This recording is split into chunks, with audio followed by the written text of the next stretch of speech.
The following stories tell the tale of 3 deranged teen killers who confessed to murders on camera. We have a teenage girl who killed a child for no other reason but to see how it felt, a twisted 17-year-old who shot and killed both of his grandparents, and another teen who worked alongside her older boyfriend to kill and dispose of her dad's body.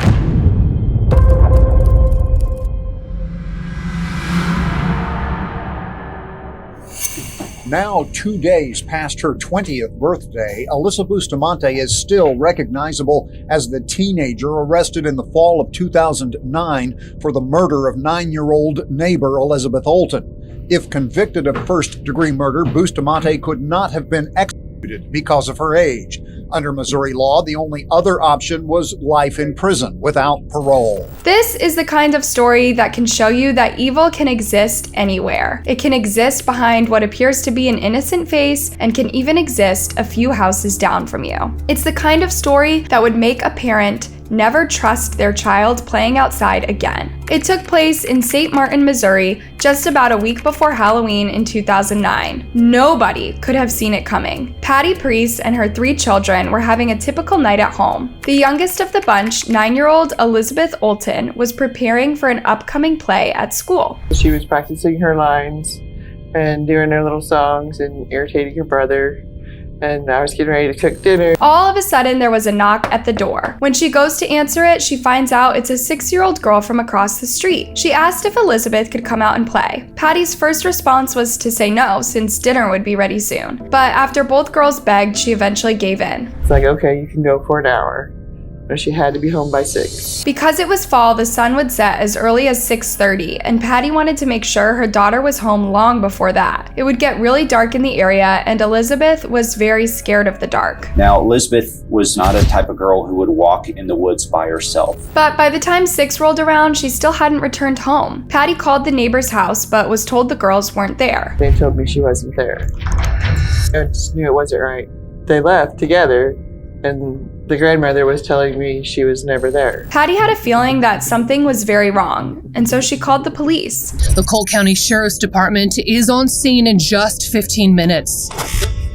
Sheriff deputies and Patty head over to the last known place Elizabeth was going, her neighbor's house. Everyone at the house said that Elizabeth wasn't there, so it was decided a much broader search needed to be conducted. The fire department was called in and lots of volunteers came out to help search for her. There were hundreds of worried people from the community who were determined to help bring her home. The group searched all around the area for any sign of the young girl. Local law enforcement agencies form a grid search around Patty's home and her neighbor's house. They had several groups of people. They had a command post set up the road. But as the night went on and there was still no sign of Elizabeth, the pit in Patty's stomach grew bigger. Because they kept telling me there was no signs of foul play. It's like, she didn't just vanish. She's 9 years old. Patty knew that Elizabeth had her cell phone on her when she left, so law enforcement contacted the cell phone company to try to figure out where it last pinged at by gathering information produced by the cell tower. Sheriff deputies start receiving pings from Elizabeth's cell phone. 1, 2, then moments later, a third and final ping from the missing 9-year-old's phone before it appears to go dead. They track that last ping to an area of the woods behind the house. Finding her was not going to be easy. It's thick forest ground and it was a lot of area to cover. Even more people were called in to assist with the search in hopes of finding Elizabeth as soon as possible. I believed she was still in the area. There was no way of knowing if Elizabeth would be found alive or not. She could have been picked up by a kidnapper or a predator. There were so many scary possibilities to consider. Even the FBI were called in to help with the search. There were somewhere in the neighborhood of about 300 volunteers from the community that came together. Meanwhile, Elizabeth's family were still holding on to the hope that maybe she would be found safe and alive. What was it like to see hundreds of people searching for your sister? Crazy. Like, unbelievable. Like, that many people would come to look for somebody. After 24 hours had passed since anyone had seen Elizabeth, police decided to take a second look at the last person who saw her. That was the 6-year-old girl who she had gone to play with. Her name was Emma. What was Emma like? She was a little bit younger.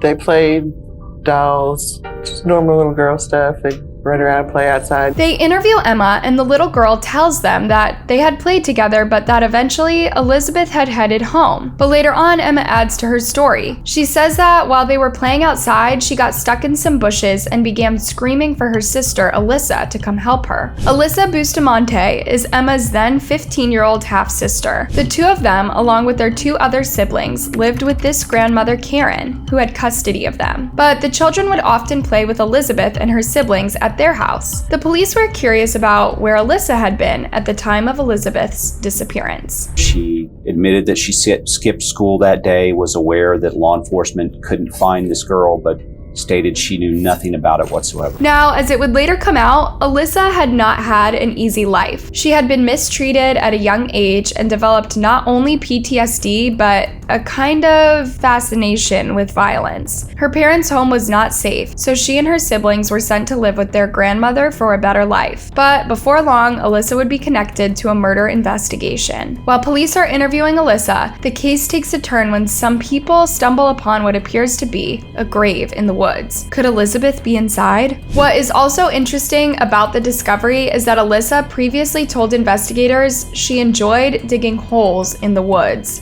Okay. You just like to dig holes? And I like to climb trees. Okay. And I bury dead animals that I find, so it's respectful to them. Nobody ended up being in that hole, but police are still interested in who dug it, because it looked to be just the right size to fit a child about Elizabeth's age. I'm digging a hole, I gotta just dig a hole. But for a 15-year-old girl to dig a perfectly rectangle 3 by 4 or 5 square rectangle hole, it just caught a lot of people as very odd. Eventually, the police get a search warrant for Alyssa's home, and when they enter her room, what they find is pretty creepy. There are drawings on the wall, including this one that says, "It was written in blood. It was written in blood." Some of the messages that were scrawled on the wall were written in blood. There was also a poem that discussed self-harming, something that Alyssa had been engaging in. I actually consulted one of our friends, and he talked to her about it. We noticed a lot of scars on her wrists. She talked about suicide a lot. I know that she had attempted it a couple of times. But the most dramatic thing that would be found in the bedroom was Alyssa's diary. It would be the very first thing that would blow the case wide open. The last entry was the same day that Elizabeth had disappeared, and it had been crossed out with blue ink and wouldn't be immediately legible. While the journal is taken in for evidence, the police continue to question Alyssa.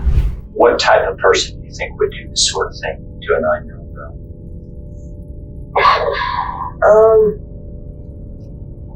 A sick person, like someone that, can put down all their morals and just take a 9-year-old girl. She began to appear more and more guilty as the questioning went on. There were pauses, I believe, that were up to 45 seconds to a minute long. And you could see the stress affecting Alyssa. You could see her eyes begin to tremor and her head begin to shake. Meanwhile, through the use of backlighting, the police are able to determine what was written in Alyssa's diary before being crossed out. It was incredibly shocking. It said in part, "I just, expletive, killed someone. I strangled them and slit their throat and stabbed them. It was amazing. It was pretty enjoyable. I gotta go to church now. LOL." Now that the police had this information, they could use it against Alyssa to try to get a confession out of her. Do you think they went through your diary? If they collected it, then most likely. Alyssa is now seeming to get pretty worried. Once I brought up the diary, I could see a distinct shift in her demeanor. And I think it was that point that she knew that we knew. But she's probably thinking that if she crossed out her confession, she's in the clear, right? Not exactly. We talked a little bit earlier about technology. Mm-hmm. Even if you write something down, Yeah. it doesn't matter. Let's say you write it down in pencil, and then you take a pen and try real hard to scratch it out. That doesn't make it go away. Okay. It's still there. The investigator proceeds to say that by holding a light up to the paper, you can see what was written, even after it's been crossed out. Then it was time to take it up a notch. I need to know what the truth is. Okay. We have your diary. We've read your diary, including the last entry. And then things go silent for an almost painful amount of time as the investigator waits for Alyssa to finally break. We both know what we're talking about here.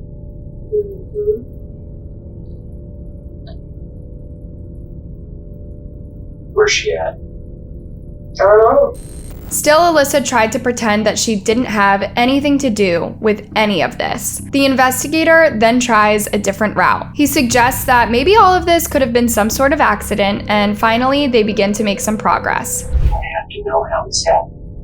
And the most important thing is, we have to know where she's at. We have to give this family some closure. Just like if this was your little sister, you would want closure. This family needs closure. Okay?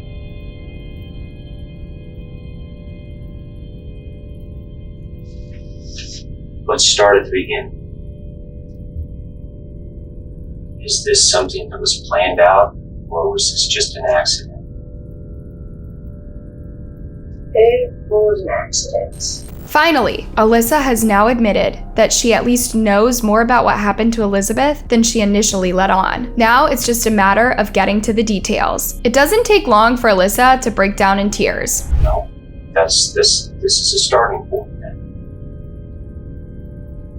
It's kind of what I thought. Why don't we start with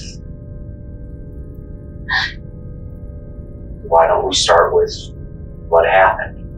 Alyssa then begins to lay out the timeline of events that unfolded. She had gotten home from school at 3:30 and then went to the forest.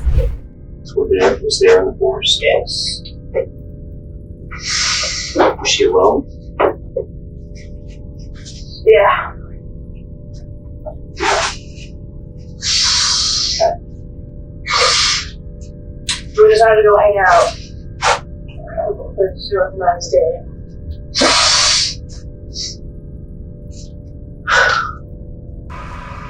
We were just messing. Take your time.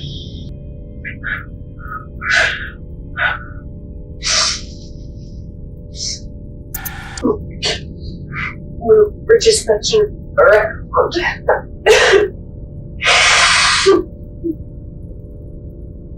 And she fell.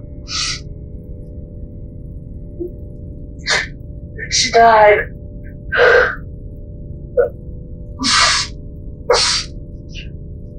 And I didn't know what to do.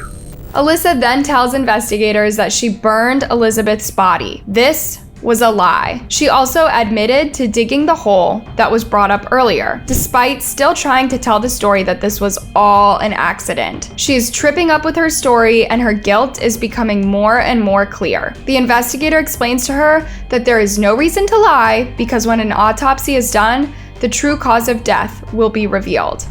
How did she kill him? She died. How did she die? 9-year-old girls don't just die. We were messing around.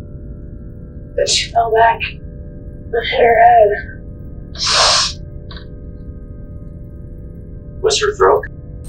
What unfolds next is enough to make Alyssa's grandmother completely break down. Grandma? Oh my God.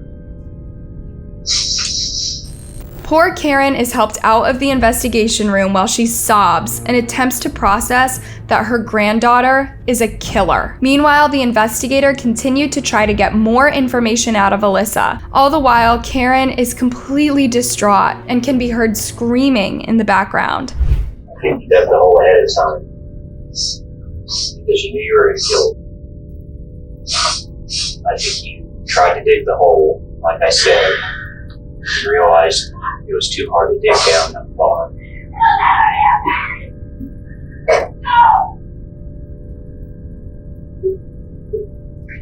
And I think he got out there. They knew you were going to kill him. And then you cut her throat.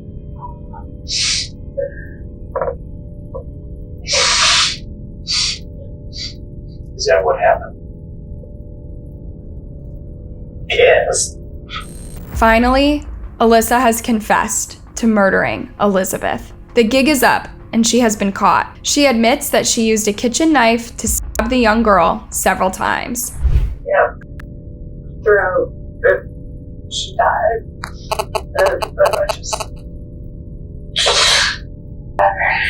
What actually happened was that Alyssa stabbed Elizabeth 8 times and then went home, washed the knife, and continued on with her life as normal. It takes even more pressing to get the real details of what happened out of Alyssa. Okay, good.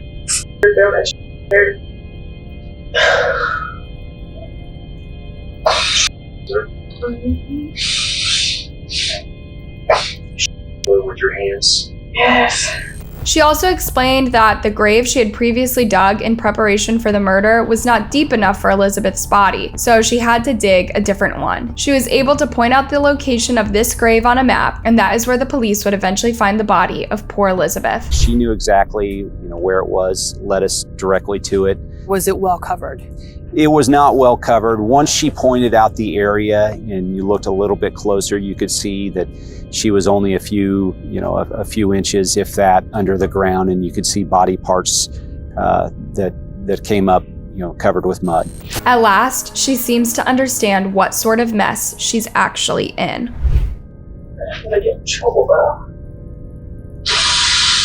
Alyssa was charged and arrested with murder. It seemed like everything was about to be wrapped up neatly, but there would end up being an issue, as it turned out that some of the questions that were posed to Alyssa by investigators while she was a minor were not allowed. This meant that her confession was no longer valid. Having the confession suppressed was a huge blow. This was a clear first-degree murder case. But this would not be enough to keep Alyssa out of prison. She ultimately took a plea deal and pleaded guilty to second-degree murder. While in court, she issued a statement to Elizabeth's family. I cannot even understand what you guys are going through. I'm sorry for that. If I could give my life to bring her back, I would. And I'm sorry. Alyssa was sentenced to life in prison, with 2054 being the earliest year she could ever possibly be released. She would be 60 at that time. But to Elizabeth's mother, this is not true justice. It's not fair. She shouldn't be sitting in prison. She should die too. I don't care how old she was. Age didn't have anything to do with it. There's no rehabilitation for her.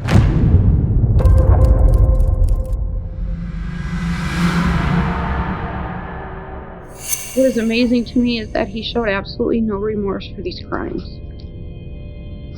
This is obviously a dangerous person, and I beg you to sentence him with as many years as you can. Mom and Rick will never get to see one day ever again, and I don't see why he should. I didn't know what to do anymore, so I just snapped. See if I grab his head, boom, pull the bolt back. I'm thinking, how fast am I gonna run? Isaiah Sweet was born to 2 parents who would both suffer from substance addiction. He would later be taken in by his grandparents, Rich and Janet Sweet. His mother, Stacy, tried to get her son put into the foster care system instead of placed with her parents because she claimed they had abused her when she was growing up. Nevertheless, she was unable to pursue custody herself because of the substance problem and the fact that she was in an relationship. Safe to say, Isaiah and his grandparents didn't get along very well, and in fact, it would be revealed that there was going on. He was also diagnosed with ADHD at a young age, but was not given the proper treatment that he needed. As a result, he developed a behavior problem. There's no telling that if he was given the treatment he needed, a horrible tragedy could have been prevented. It was the spring of 2012 and Isaiah was 17 years old. Some extended family members arrived at the home he shared with his grandparents for a pre-planned Mother's Day celebration. But when they got to the home, they saw a broken window and an incredibly gory and disturbing scene. You noticed a window off to the side, and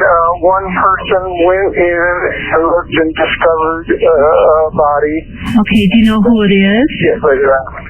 Janet and Rick Sweet. Janet and Rich were slumped on their couch in pools of blood. They were both dead. Who could have done this? And why? The family of the victims told the police that there was one other person in the house. They were worried that Isaiah could be a victim too, but there was no sign of him in the house. It wasn't until later that he was tracked down in Iowa City after driving 75 miles away from his own. He initially ran from the police, but surrendered when he heard police dogs. He was taken in for questioning. To help make him comfortable enough to start answering questions, they provide him with a meal. Seems to do the trick. You guys make me feel like I didn't do anything wrong. Why do you say that? Well, let's put it like this. I'm not going to be lying to you guys about anything you ask me. I appreciate that. It's not long before he's crying. They didn't deserve that. How come they didn't deserve it? If anyone in that house deserved it, I did. More than anyone. Take your time, brother. They raised me since I was 4 and I've been faded with.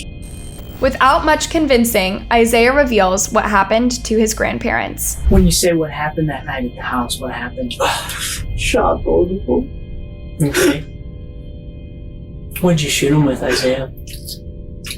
The assault rifle. So now we know who killed Janet and Rich, but we don't know why. What sort of teenager can kill their own grandma and grandpa? He seems to show a lot of remorse, but is it authentic?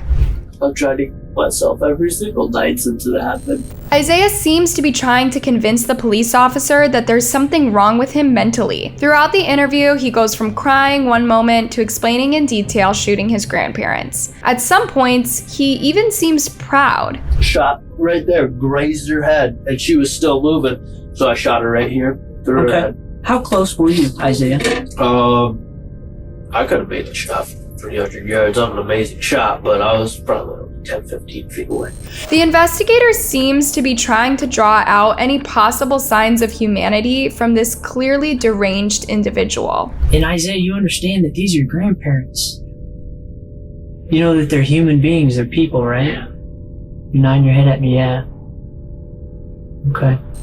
But despite knowing that these people were his grandparents, he seems to have no problem talking about the gore of the situation. Did you check to see if they had a pulse? Did you check them at all? My grandma's whole side of her face was off, so it's his. So like his brain was like on the coffee table. Perhaps trying to show his humanity, Isaiah tells the investigator that immediately after he shot and killed his grandparents, he prayed for forgiveness because he knew what he had done was wrong. But he also described in horrific detail what he did when he noticed a chunk of his grandmother that had been blown across the room. Hey, let's go to the kitchen 15 feet away and there's a chunk of this big laying in there. Can you go look at it? Yeah. What did you think? I picked it up and I looked at it and I could see it was from my grandma. Didn't that freak you out a little bit? Kinda? I was like, oh, well, I'm a psychotic murderer anyway, so. He was certainly right about that last part. Unlike someone who was struggling with something like psychosis, Isaiah did not appear to know what was going on and could recall the events that led up to the shooting, as well as what happened after. So despite his attempts to appear mentally unstable, this likely wouldn't work in his defense. He ended up pleading guilty to 2 counts of first-degree murder. His mother begged for mercy for him. Does have compassion. He has a compassionate heart. And I believe that he doesn't deserve a chance at life. During the trial, it would be discovered by mental health professionals that despite the fact that Isaiah was nearly 18, his maturity was extremely low. In fact, it could have been closer to someone around the age of 12, but this wouldn't be enough to prevent him from paying for his crimes. A confessed teenage murderer will spend the rest of his life behind bars with no chance of parole. A judge sentenced Isaiah Sweet today for the murders of his grandparents, Richard and Janet's suite. Life in prison without parole. That's quite a fate for a teenager to face. But in 2016, a new law was passed that could mean that it won't be an entire life behind bars for Isaiah. The law that was passed said juveniles with murder convictions cannot be given a chance of no parole. So Isaiah was then resentenced to life in prison with a chance of parole. One family member of the victim spoke out about how disheartening this new sentence is. "I just never want him free," she said. "I never want him to hurt anyone else again. I never want that possibility."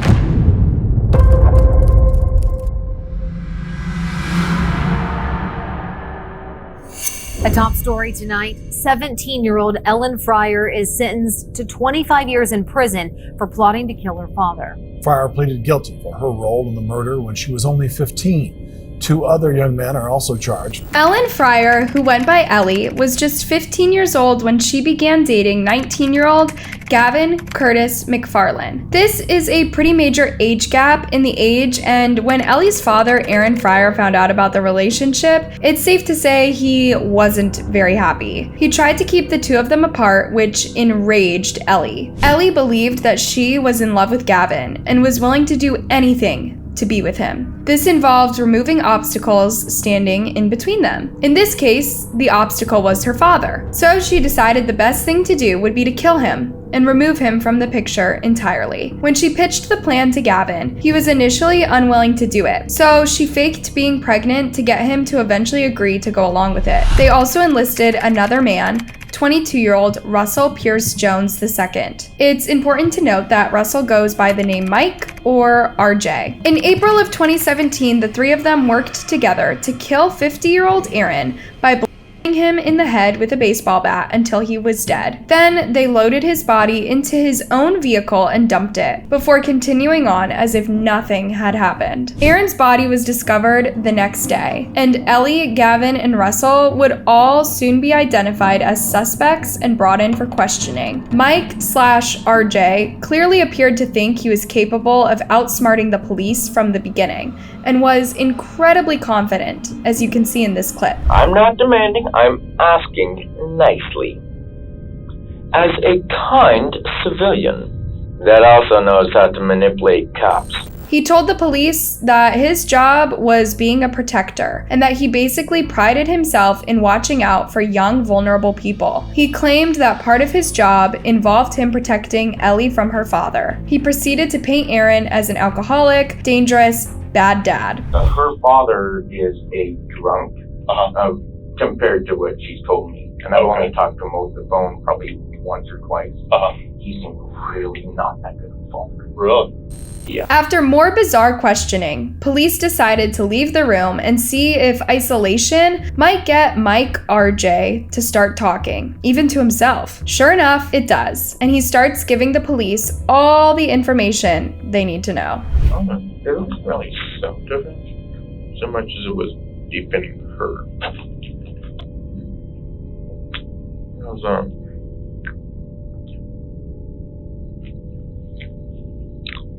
you're listening in on my conversations, aren't you? Camera off.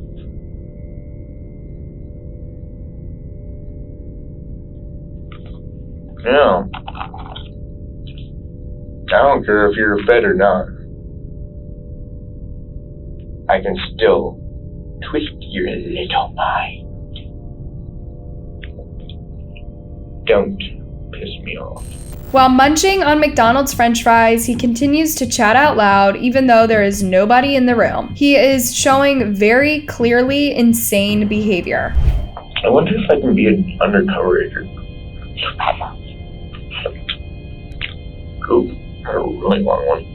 At one point, he demands to see Ellie. He also shows clearly narcissistic behavior, acting like because he provided the police with information they were looking for, they now owe him. Ellie Friar is my client, my protectee. I would like to see her. Asking. Being polite. I know you're looking directly at me, aren't you?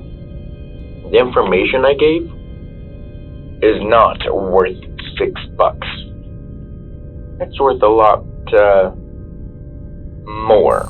On and on, Mike/RJ continues to ramble, at times even belittling the cops and pretending that he is above them and knows more than them. I know the cops' twisted little pathetic rule game. And actually, sometimes I like to think that I invented the rule book. I'm not exactly bragging, but I use reverse psychology. When he does talk about the murder and the events that led up to it, his demeanor is not at all like someone who has confessed to a murder. He speaks casually. How did the assault, how was that supposed to happen? We were supposed to try and find chloroform and knock him out, but we couldn't find any chloroform because it's not online anymore. Meanwhile, in another room, Gavin is also being interviewed. Unlike his friend, he appeared scared and distraught and was generally cooperative with police officers. As for Ellie, not so much. In fact, she initially declined to speak. Are you Ellie? No. What's your name? I have the right to remain silent. Ellie played the role of a scared little defenseless girl who couldn't have hurt anyone, not a killer. She pretended to believe that her father could still be alive. I have to be strong for my little sisters. Well, yeah, I mean, there's a lot at this point you owe your little sisters. What if your dad can still be helped? Then let's find him. When Ellie no longer wanted to answer questions anymore, she laid her head down on the table and pretended to take a nap, just like something a little kid could do. You gonna take a little sleep? I'm really tired. Okay. All right. Then, at another point, she is given paper and crayons, and she starts to draw pictures. While it might appear that the investigator is playing into her whole little girl facade, this tactic may be an effort to get her relaxed enough to start answering questions. I told you everything So, I know. we need to talk about the conversation that you and Gavin have had regarding your dad. And I had angered feelings towards him. Mm-hmm. Despite it already having been determined in other interviews that it was Ellie's idea to kill her father, she claimed that while she wanted him out of her life, she never actually wanted him dead. And tell me about the conversation that you and Gavin had when your dad went back to sleep. Were you saying things like, I want him dead? I don't want him around anymore? I don't want to be around my dad anymore. Mm-hmm. I want him out? Of my life. Okay. Well, when you tell Gavin, I want him dead, those are pretty specific words. I said he's dead to me. What she didn't know was that the gig was up. The investigator already knew she was guilty and called her out for her continuing to try to avoid the truth. Is there a reason you're lying about so much? No. Essentially, Ellie's strategy is to put the blame on Russell/Mike in order to take the blame off of herself and Gavin. The investigator calls her out on it, even using what Gavin said in his interview against her. Why are you lying to me? Why are you putting all this on Mike? Because it was his original plan to take out my father. Gavin is not saying that. In fact, he used, I believe, those exact same words. Taken out.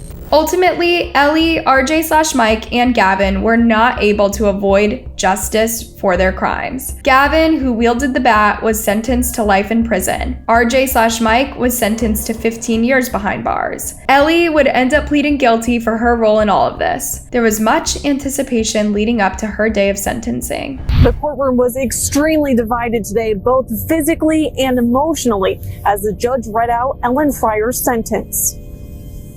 On count 1, conspiracy to commit murder. To some people, her sentence was shocking. To others, it was well justified considering what she did. She will serve 25 years in jail.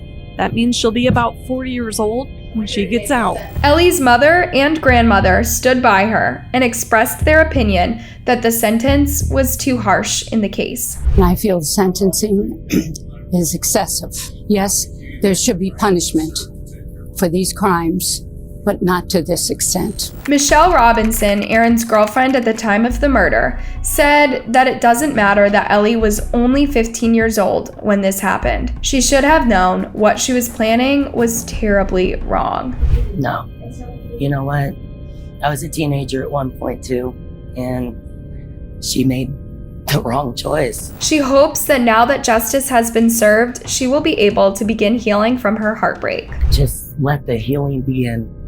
You haven't started healing yet? No. I have.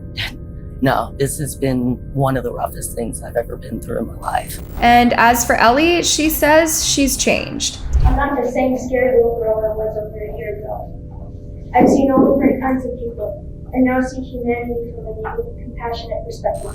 And so there we have it. 3 stories of deranged teenage killers that showed their true colors on police footage for the world to watch. Thanks for watching, and good night.